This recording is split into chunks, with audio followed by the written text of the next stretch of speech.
안녕하세요. 여성을 위한 여성 변호사 안기욱입니다.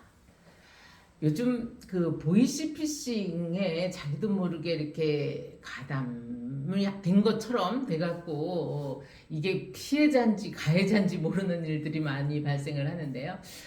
오늘 나온 사건은요, 그 이제 보이시피싱 그 범죄자한테 그 체크 카드를 이제 전달을 받아서 아직 돈은 실제로 뽑지 않고 그것만 보관하고 있는 상태에서 체포가 됐어요.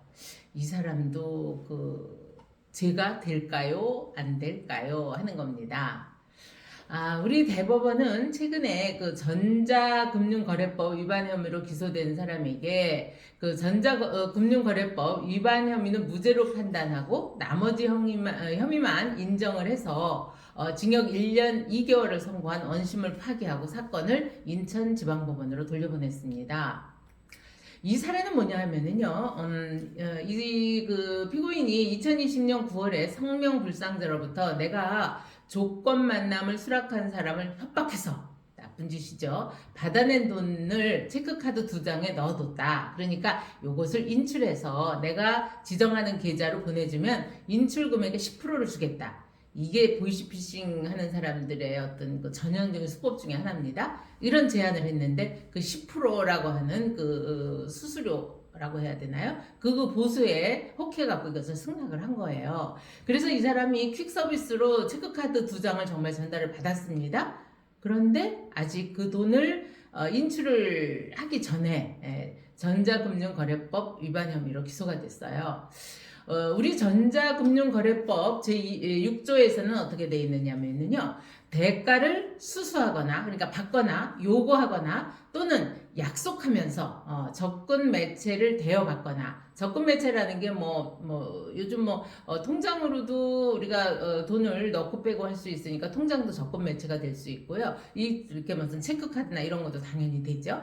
그래서 이렇게 접근 매체를 대여받거나 대여하는 행위 또는 보관하거나 전달하거나 유통하는 행위와 범죄에 이용할 목적으로 또는 범죄에 이용될 것을 알면서 접근 매체를 대여받거나 대여하는 행위를 전부 금지하고 있습니다.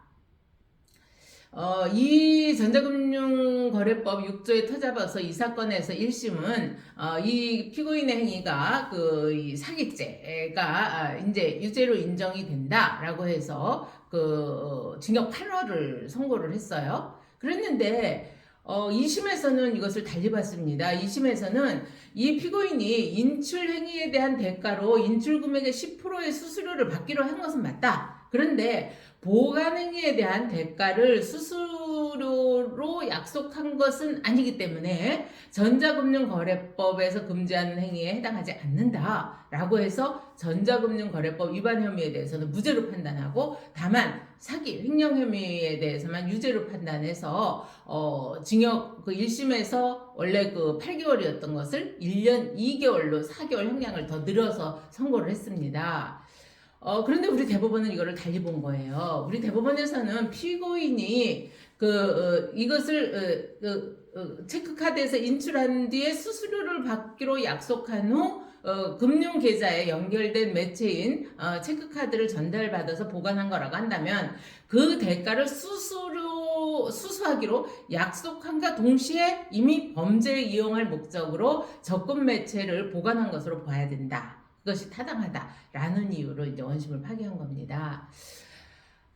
우리 재판부에서는요, 이렇게 타인 명의의 금융계좌를 불법적으로 이용하는 이런 행위에 대해서 대가를 받기로 약속하고 불법적인 이용을 위해서 이 접근 매체를 보관했다라고 한다면 접근 매체 보관에 대해 대응하는 경제적 이익을 약속받은 것으로 볼 수 있다. 그리고 우리 전자금융거래법 6조 사망 3호에 범죄에 이용할 목적이라고 하는 것은 이것은 초과주관적 위법 요소다. 그래서 그 목적에 대해서는 미필적 인식만 있으면 되는 거지 목적 대상이 되는 범죄 구체적 내용까지 인식해야 되는 건 아니다. 그래서 이러한 목적은 본래 내심의 그 의사이기 때문에 그 목적이 있는지 뭐 적금 매체를 보관하는 구성적 어떤 구성 요건적 행위를 그 행위 당시에 피고인이 가진 그 주관적 인식을 기준으로 판단하면 되는 거지, 거래 상대방이 적금 매체를 뭐 범죄에 이용할 의사가 있었든지 또는 이 피고인이 인식한 것과 같이 범죄가 실행됐는지 이런 건 따질 필요가 없다, 이렇게 판단했습니다. 그래서 이 피고인이 받기로 하는 그 수수료가 보관행위에 대한 직접적인 대가가 아니라거나 실질적으로 뭐 체크카드를 이용한 범죄가 현실화될 수 없다라는 이유로 대가 관계나 범죄 이용 목적이 없다고는 볼 수 없다라고 설명한 거죠.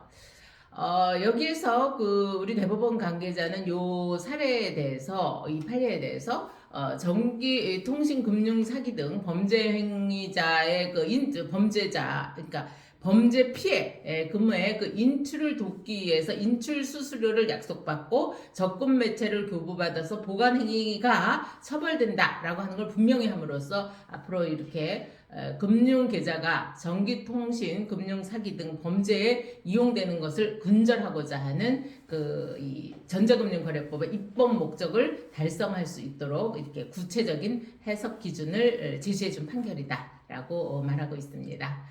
아직까지 우리 시청자 여러분들 구독, 좋아요 못하신 분들은 꼭 눌러주시면 큰 도움이 되겠습니다. 행복한 날 되십시오.